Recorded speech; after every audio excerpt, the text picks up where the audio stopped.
ইংরেজবাজারপুর এলাকায় ডিএসের জায়গায় থাকা প্রায় ১১ জন দোকানদারকে নোটিশ দিল জেলা প্রশাসন। তাদের দাবি নির্মাণগুলো অবৈধ, শুরু রাজনৈতিক তরজা।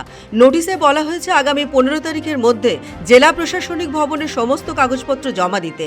এই বিল্ডিংয়ে কোনো বাণিজ্যিক কাজকর্ম করা যাবে না। পৌরসভায় যেগুলো অবৈধ বিল্ডিং আছে সমস্তর উপরে অ্যাকশন হবে।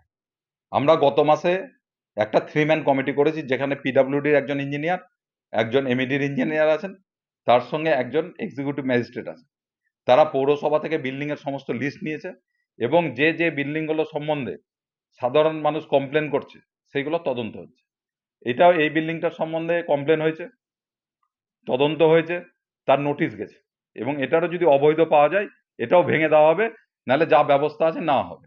এইটা একদম ক্লিয়ার, এই সরকারের ভিউজ ক্লিয়ার, কোনো অবৈধ কাজ কোনো কিছু চলবে না। জেলা ক্রীড়া সংস্থা দাবি করেছে এই নির্মাণটি অবৈধ নয়। মালদার ইংরেজবাজার পুরো এলাকায় ৮ নম্বর ওয়ার্ডে জেলা ক্রীড়া সংস্কার দপ্তর সংলগ্ন চৌধুরী ইনডোর স্টেডিয়ামের পাশেই নির্মাণ করা হয়েছে ৩ তলাই বিল্ডিং, যেখানে প্রায় ১১ জন দোকানদার রয়েছে মোবাইলের দোকান থেকে রেস্টুরেন্ট।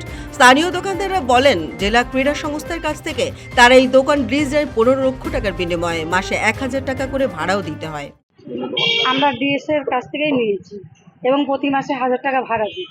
এখন তো নোটিশ দিয়েছে, দোকান ভাঙার, ব্যবসা বন্ধের নোটিশ দিয়েছে, দোকান ভাঙার নোটিশ দিয়েছে, কি বলবেন? আমরা গরিব মানুষ, খেটে খাওয়ার লোক, আমরা ডিএস এর থেকে কর্ম করার জন্য নিয়েছিলাম, মানে করে খাবো তার জন্য। আপনি কি জানতেন এই বিল্ডিংটা ইলিগাল বিল্ডিং? না, আমাদের তো জানা নাই। এখন কি করবেন ভাবছেন? যদি ভেঙে দেয়? এখন সরকার দেখতে হবে সরকারকে। মালদা থেকে ইংরেজবাজারের বিধায়ক অম্লান বাহাদুরি বলেন, কোনো রকম অবৈধ নির্মাণ রাখা যাবে না। এক এক করে প্রত্যেককে নোটিশ দেওয়া হবে, তার জবাব না দিতে পারলে সেই নির্মাণ ভাঙা হবে। যারা নির্মাণ করেছে তাদের বিরুদ্ধে এফআইআর হবে। নোটিশ দিয়েছে বলছে আনলিগাল বিল্ডিং, তো বললাম সেটা তো আমরা বলতে পারবো না, সেটা যার কাছ থেকে নিয়েছি বা যারা বানিয়েছে তাদের কাছে জিজ্ঞাসা করি। আমরা তো ব্যবসা করে এখানে খাচ্ছি। এখন যদি এই বিল্ডিং এর উপর কোপ পড়ে কতজন ব্যবসায়ী ক্ষতিগ্রস্ত হবেন আপনারা? আমরা সবাই এখানে যতটা দোকানদার আছি সবাই ক্ষতিগ্রস্ত হবে। তৃণমূল পরিচালিত ইংরেজবাজার পৌরসভার চেয়ারম্যান তথা জেলা ক্রীড়া সংস্থার সম্পাদক কৃষ্ণেন্দু নারায়ণ চৌধুরী বলেন, এই নির্মাণটি অবৈধ নয়।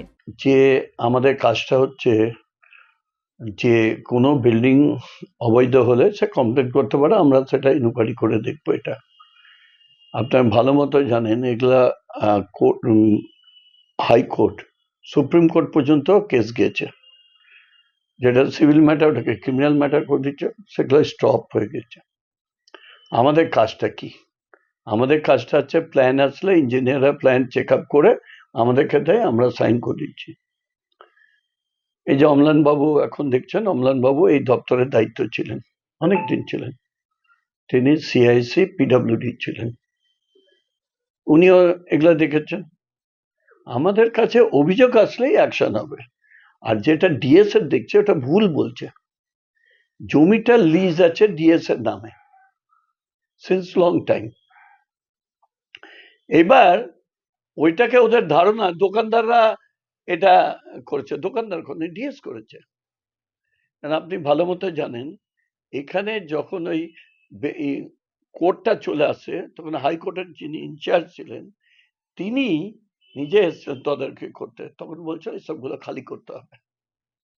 কোর্টের ভিতরে অনেক গাছপালা বিক্রি হতো, সেগুলা খালি করছে, সবজিগুলো বিক্রি হতো, অনেক লয়ার বসতো, অনেক মোড়ার বসতো, সব খালি করতে বলেছে। তাদেরকে উঠিয়ে ওখানে, না হলে ডিএম অ্যাকুজ হচ্ছিল, এসপি অ্যাকুজ হচ্ছিল, আর পুরসভার চেয়ারম্যানও অ্যাকুজ হচ্ছিল। তখন আমরা বললাম এইটা ডিএস এর জায়গা আছে, এখানে আমরা করে দিই। আমরা ওখানে বসিয়েছি, ফুলের দোকান করে দিয়েছে, কোর্টের মধ্যে ছিল, জাজ কোর্টে, এটা আপনারাও দেখেছেন, সবাই ওখান থেকে ফুল নিত, এখন ওখানে সরিয়ে দিচ্ছে। ফলে আমার জ্ঞানও তো অন্যায় দেখলে সেটা জারি হোক, আমি প্রতিবাদ করি। যদিও তাদের কোনো কথাই শুনতে নারাজ জেলা প্রশাসন। ব্যুরো রিপোর্ট, পূবের কলম ডিজিটাল।